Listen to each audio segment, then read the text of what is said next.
Vous êtes actuellement en train de surdélivrer et de sous-payer vos prospects pour votre offre high ticket. Donc voici exactement ce que les coachs qui vendent à 20, 25, 50 k font que vous ne faites pas pour que vous aussi vous puissiez multiplier vos prix par 10 tout en garantissant le même résultat.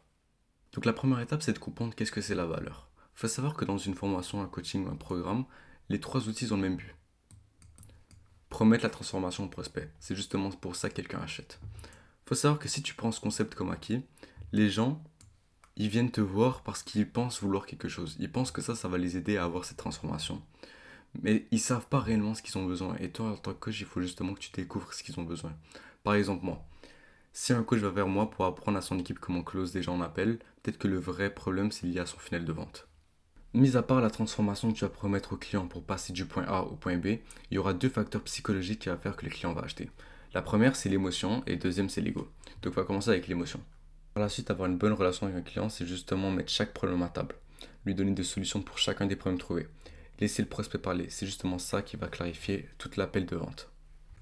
Donc par la suite, on a l'engagement, l'objectif, donc à quel point est-ce que la personne serait prête à faire de sacrifices pour arriver à ses objectifs. Avoir les mêmes valeurs que le prospect, c'est crucial pour augmenter ses prix. Donc comment dire que vous, en tant que créateur ou coach, vous attirez un certain client, un certain type de client précis. Donc soyez vous-même, et quand vous êtes vous-même, vous attirez le bon type de client. Mais quand vous n'êtes pas vous-même et vous essayez de jouer la personnalité de quelqu'un d'autre, vous attirez le mauvais type de client. C'est justement pour ça qu'avoir les mêmes valeurs que vous, en étant vous-même, c'est super important. Avoir une bonne personal brand, c'est autant important qu'avoir une bonne offre. Parce que lorsque le prospect arrive en appel de vente avec toi, il faut qu'il soit déjà convaincu que tu sois l'autorité. Il faut qu'il soit déjà convaincu que tu as la solution à son problème. Donc c'est pour ça qu'il faut que tu racontes des histoires sur ton passé, sur ce que tu as accompli, sur les transformations que tu as fait à tes élèves. C'est super important. Puisque le client n'achète ni ton temps, ni la méthode pour les ramener du point A au point B, et ils achètent pour le résultat concret, c'est super important de définir le résultat avec lui, tout en lui prouvant que tu peux le faire plus vite que quiconque. Et c'est ça justement ce qu'on appelle la valeur perçue. À part l'émotion, le deuxième facteur psychologique par lequel que les gens achètent est l'ego. Donc c'est quoi l'ego? L'ego, c'est justement le fait par lequel toi tu te perçois et la façon dont les gens te perçoivent. Donc avant qu'un prospect arrive dans l'appel de vente et soit convaincu d'acheter, il a plusieurs objections, dont le prix est élevé, il y a un temps à y consacrer, il n'y a aucune garantie de résultat que ça marche pour lui, il y a peur de l'échec malgré l'aide, l'engagement mental et émotionnel est justement obligatoire, il y a un jugement social et il y a une difficulté à choisir un coach. Donc il va quand même acheter parce qu'il a un désir profond de changer. Et ça fait en sorte que son estime de soi va être renforcée, les proches verront la transformation, et il y a une preuve même de leur propre valeur. Donc ça va revenir au même que dire que l'ego est comblé. Tu dois vendre une version de lui-même qu'il rêve de devenir, et il paiera pour cette identité, pas pour ta méthode. Le prochain concept à comprendre pour arriver à charger beaucoup plus en tant que coach, c'est le fait d'avoir un mécanisme qui est unique. Donc ce mécanisme va faire que ta solution ne ressemblera aucunement à une autre. Donc pour arriver à augmenter la valeur perçue de ce mécanisme, il faut avoir une bonne personal brand, avoir un prix beaucoup plus élevé que la compétition, et anticiper et avoir des solutions pour chaque objection. Donc les gens ils achètent ton mécanisme parce qu'ils croient en toi, et c'est ça que la personal brand va faire. Le prix élevé va justifier la rareté, et anticiper les objections augmenteront le taux de close. Il faut aussi comprendre que dans chaque problème, il y a une solution, et que si vous arrivez à démontrer le problème le plus profond du prospect, vous pourrez aussi démontrer la solution la plus profonde. Et ça, justement, qui va faire la différence entre un VSL qui aura un unique mécanisme avec une autre, c'est justement le fait que à quel point est-ce que le prospect va ressentir votre parole. Et c'est ça, justement, qui va faire que vous allez avoir la vente. Donc voici exactement comment faire pour avoir un mécanisme unique. Premièrement, vous devez définir le résultat final désiré par ton marché. Deuxièmement, il faut identifier ce que le marché pense déjà être la solution et casse-le. Donc disons que toi, ton marché pense que les webinaires marchent mieux qu'un VSL. Et que toi, tu penses le contraire. Donc toi, ce que tu vas faire, tu vas justement casser leurs croyances et tu vas dire que toi, ce que tu penses, c'est beaucoup meilleur que la leur. Tu vas décrire ton mécanisme unique qui va prouver ton point avec une nouvelle étiquette, donc tu vas rajouter un nom. Et quatrième, tu vas expliquer pourquoi ça marche et pourquoi rien d'autre ne marche. Et tu vas créer une logique simple. Donc c'est justement ça, tu dois casser leurs croyances.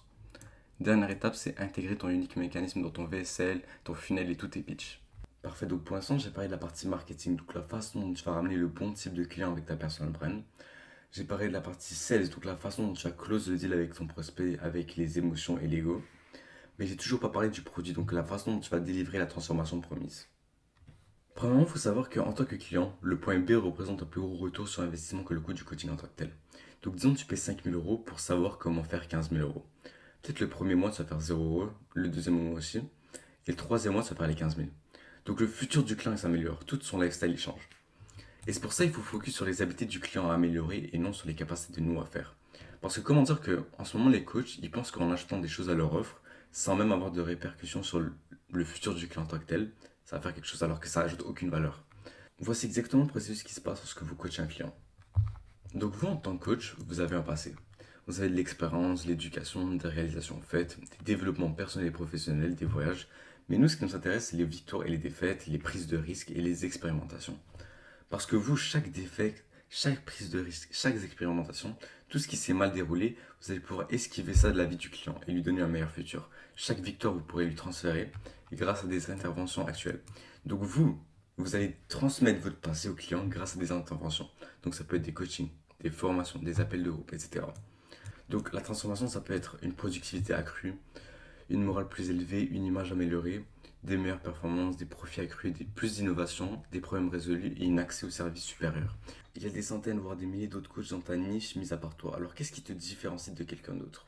Donc voici les conditions qui doivent s'appliquer justement pour arriver à répondre à cette question.